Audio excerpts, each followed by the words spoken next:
नमस्कार दोस्तों, बात पर 24/7 पर एक बार फिर आप लोगों का स्वागत है। हम बात करना चाहेंगे कि जिस प्रकार से अल्पसंख्यक नेताओं को विधानसभा चुनाव के अंदर कहीं ना कहीं इन्हें प्रत्याशी पसंद नहीं था, इसलिए निर्दलीय प्रत्याशी के साथ में गए। और अभी देखने वाली बात है कि यहाँ पर लोकसभा चुनाव के अंदर कहीं ना कहीं अरुण यादव और सचिन यादव और यहाँ पर कांग्रेसी लोग जिस प्रकार के अल्पसंख्यक के नेताओं के घर जाकर उनको मना रहे, ये देखने वाली बात है। तो आज हम आपको उबैस शेख वकील साहब से मुलाकात कराएंगे।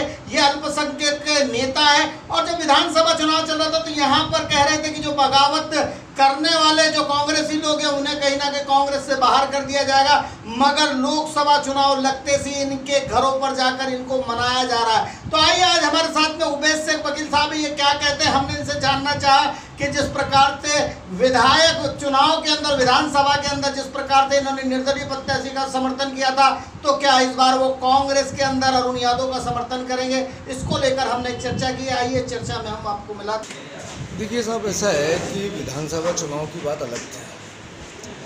विधानसभा में अगर मान लो हम लोग जिस उम्मीदवार के भरोसे चुनाव मैदान में आए थे उसके भरोसे रहते तो भारतीय जनता पार्टी चुनाव जीत जाती। हमारा मकसद ये था कि भारतीय जनता पार्टी विधानसभा में भी हारे। और रहा सवाल लोकसभा का, अभी वर्तमान में हमने उस चुनाव में भी कहा था कि हमारा डीएनए कांग्रेस का है, कांग्रेस के थे, कांग्रेस के हैं और कांग्रेस के रहेंगे।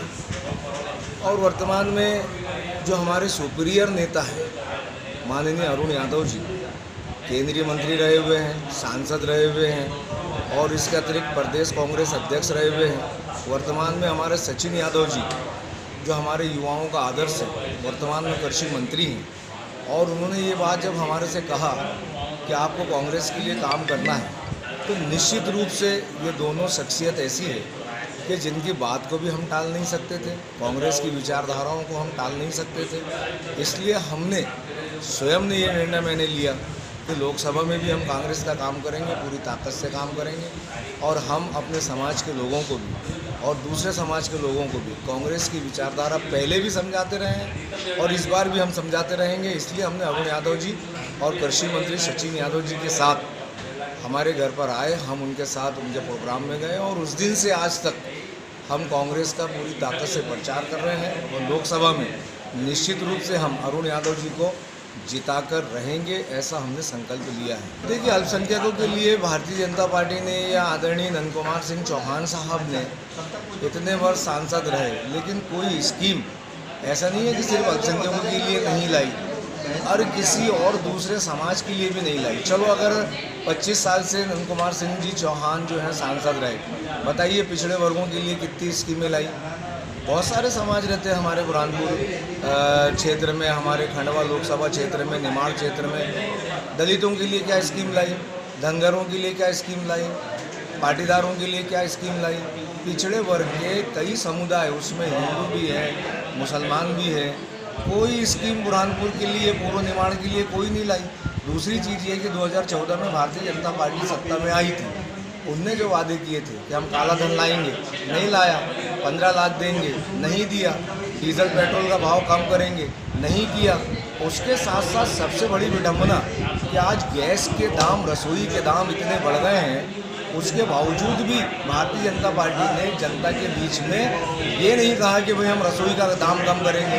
तो 5 साल, और सबसे बड़ी चीज़ ये, पाकिस्तान के नाम से हमको डराया जाता है। अरे अगर भारतीय जनता पार्टी चाहती तो दाऊद को सबसे पहले पकड़ के लाती, लेकिन आज तक दाऊद को पकड़ के नहीं लाया।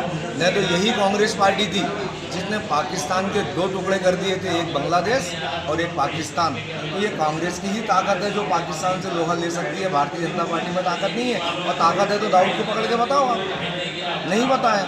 लेकिन कांग्रेस में दम था, कांग्रेस ने पाकिस्तान पे 1965 में भी हमला किया और 1972 में भी हमला किया, और जिसमें अब्दुल हमीद शहीद हुए थे। और पाकिस्तान पर जब हमला किया था तो पाकिस्तान के 2 टुकड़े करने का काम कांग्रेस ने किया था।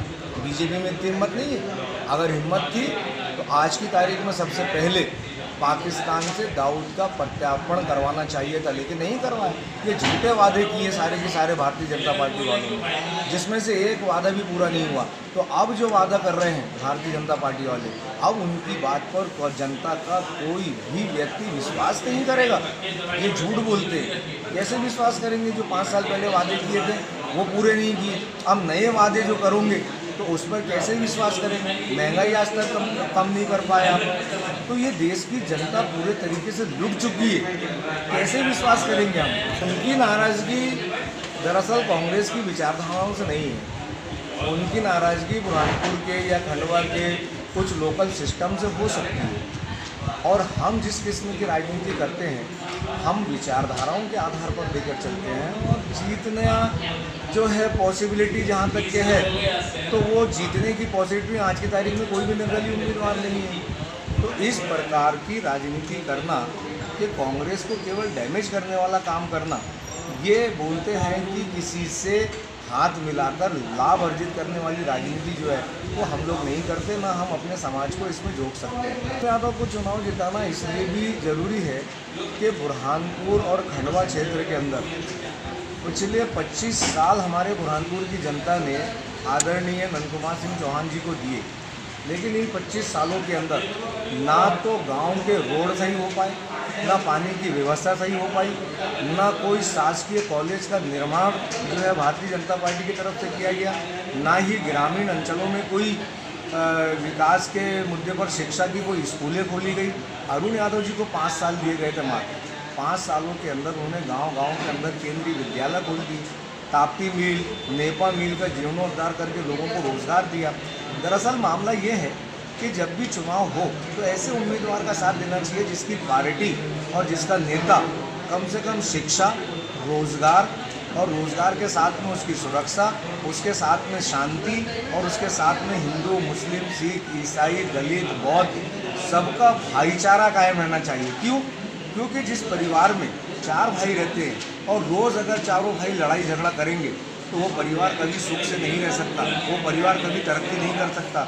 उसी प्रकार देश है कि देश में 4 भाई अगर शांति से नहीं रहेंगे तो वो देश भी कभी तरक्की नहीं करेगा, वो देश भी कभी खुशहाल नहीं रह सकता। इसलिए कांग्रेस की विचारधारा से हम लोग जुड़े हैं कि कांग्रेस की विचारधारा में सारे धर्मों को, सारी जाति के लोगों को एक समान साथ लेकर चलने वाली विचारधारा ही इस देश की उन्नति का सबसे बड़ा पक्षधर है। और उस देश की उन्नति तभी होगी जब देश में शांति होगी और चारों भाई मिलकर रहेंगे।